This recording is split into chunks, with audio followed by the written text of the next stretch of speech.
करो कृपा मेरे राम राया, करो दया मेरे राम राया, करो कृपा मेरे राम राया, करो दया मेरे राम राया, करो राम राया, करो दया मेरे राम राया, करो दया मेरे राम राया, करो कृपा मेरे राम राया, करो दया मेरे राम राया, करो कृपा मेरे राम राया, करो दया मेरे राम राया, करो कृपा मेरे राम राया, करो दया मेरे राम राया, करो कृपा मेरे राम राया, करो कृपा मेरे राम राया, करो दया मेरे राम राया,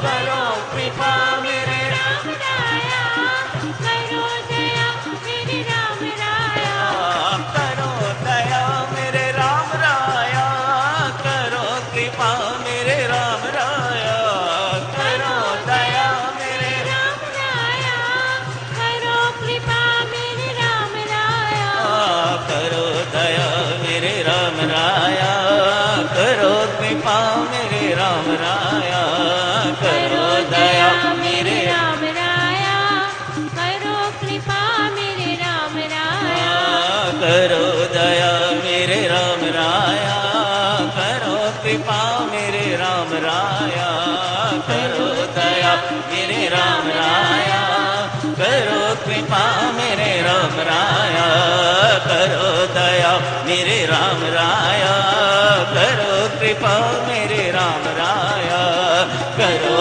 दया मेरे राम राया, करो कृपा मेरे राम राया, करो दया मेरे राम राया, करो कृपा मेरे राम राया, करो दया मेरे राम राया, करो कृपा मेरे राम राया, करो दया मेरे राम राया, करो कृपा मेरे राम राया, करो दया मेरे राम राया, करो कृपा मेरे करो दया मेरे राम राया, करो कृपा मेरे राम राया, करो दया मेरे राम राया, करो कृपा मेरे राम राया।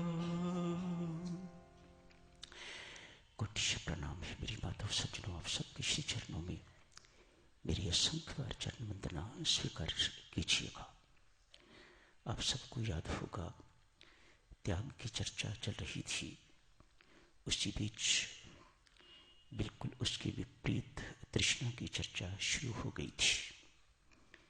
त्याग जहाँ शांति देता है, परम शांति देता है, तृष्णा उतनी ही दुखदायी है, बंधनकारी है। दो विपरीत बातें। ऐसा दीक्षिणों एक बहुत बड़ी सेठ किसी संत महात्मा के दर्शनार्थ गए, वहां जाके उनके श्री चरणों में शीश नवाया। महात्मा ने भी उसी ढंग से लाला के चरणों में शीश नवा दिया। लाला ने पूछा, महाराज मैं तो पहले ही बहुत पापी हूं, आपने ऐसा करके मेरे ऊपर और पाप चढ़ा दिया। नहीं भाई, तूने मुझे प्रणाम किया, मैंने तुम्हें प्रणाम कर दिया। लाला ने कहा, पर बाबा आप तो तपस्वी हो, आप तो त्यागी हो, ये सब कुछ देख के तो मैंने आपके श्री चरणों में शीश नवाया। महात्मा कहते हैं, लाला तुम मेरे से ज्यादा त्यागी हो। लाला राम राम करता है, कैसी महाराज, मैं और त्यागी? हाँ, तुम मेरे से बड़े त्यागी हो। संत समझाते हैं, लाला परमात्मा की प्राप्ति के लिए मैंने संसार को त्याग रखा है, और तूने संसार को पाने के लिए परमात्मा को त्याग रखा है, तू मेरे से बड़ा त्यागी है। देवियों सज्जनों, ऐसे त्यागी ही नहीं बनना। त्याग अर्थात विकारों का त्याग, दुर्गुणों का त्याग, दुर्विचारों का त्याग, अपने अहम का त्याग, मैं और मेरा इन शब्दों का त्याग, स्वार्थ का त्याग, इत्यादि इत्यादि। इसी के अंतर्गत देवियों सज्जनों बीच में शुरू हो गई थी चर्चा तृष्णा की। कुछ अप्राप्त है, उसे प्राप्त करने की चाह को इच्छा कहा जाता है, कामना कहा जाता है। ये तृष्णा रूपी रोग देवियों सज्जनों हमारे जीवन में नहीं आना चाहिए, बच के रहिएगा इससे।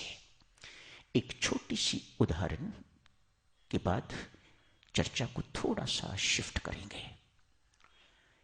एक बहुत सदाचारी ब्राह्मण हैं, परोपकारी हैं, लोग उन्हें महादानी कहते हैं। ब्राह्मण अक्सर दान लेने वाले हुआ करते हैं, लेकिन परमात्मा की ऐसी कृपा है इस ब्राह्मण पर, ये दान देने वाला है। महादानी लोग इसे कहते हैं। आज विचरते विचरते एक निर्जन स्थान पर गए, जंगल है, देखा ना कुटिया ना कोई आश्रम, आसपास कुछ भी नहीं है, लेकिन एक संत महात्मा, बड़े ओजस्वी, बड़े तेजस्वी चेहरा, बड़ा नूरी चेहरा, एकांत में बैठे हुए हैं, ध्यानस्थ। अतएव डिस्टर्ब करना नहीं चाहा। मानो उस ध्यानस्थ मूर्ति को देख देख के तो ये ब्राह्मण बहुत आनंदित हो रहा है, इसे स्वयं को शांति का अनुभव हो रहा है। पास बैठ गया। ध्यान के बाद जब आंख खुली महात्मा की, महात्मा ने आगमन का कारण पूछा। कहा, महाराज मैं अमुक ब्राह्मण हूं, आप कहें तो मैं आपके लिए एक यहां कुटिया बनवा दूं, आप कहें तो मैं एक आश्रम यहां पर बनवा दूं। महात्मा कहते हैं, ब्राह्मण देवता, मुझे ना कुटिया चाहिए ना मुझे आश्रम, आप मैं जैसे हूं मेहरबानी करके मुझे ऐसा ही रहने दीजिएगा। परमात्मा ने कुछ मेरे लिए करना होगा तो वह स्वयं कर देगा, आपको वह तकलीफ नहीं देगा, आप मेहरबानी कीजिएगा। अच्छी बात है महात्मन, आपको ये नहीं चाहिए तो मेरे घर का भोजन स्वीकार कीजिए, मैं किसी के घर नहीं जाता।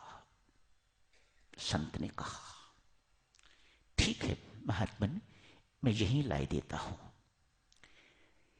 ऐसी बात हो ही रही थी तो एक दुबली पतली वृद्धा आई है। इतनी दुबली पतली माता, लगे कि ये अभी गिरी कि अभी गिरी, हड्डियां ही हड्डियां उसकी दिखाई दे रही हैं, ऊपर मांस नहीं है, सिर्फ चमड़ी हड्डियों के साथ चिपकी हुई है। वृद्धा है, लगे कि इसको ये खड़ी कैसे है, ये अभी अभी गिरेगी। संत महात्मा ने कहा, लाला इसको ले जाओ, भूखी है बेचारी, इसको पेट भर खिलाओ तो समझो कि मेरी भूख अपने आप मिट जाएगी। वृद्धा ने कहा, विप्र, वृद्धा कहती है, विप्र जाने से पहले मेरी एक शर्त सुन लो। मैं खाती हूं, यदि मेरा पेट न भरे तो जो खिलाने वाला है मैं उसे खा जाती हूं।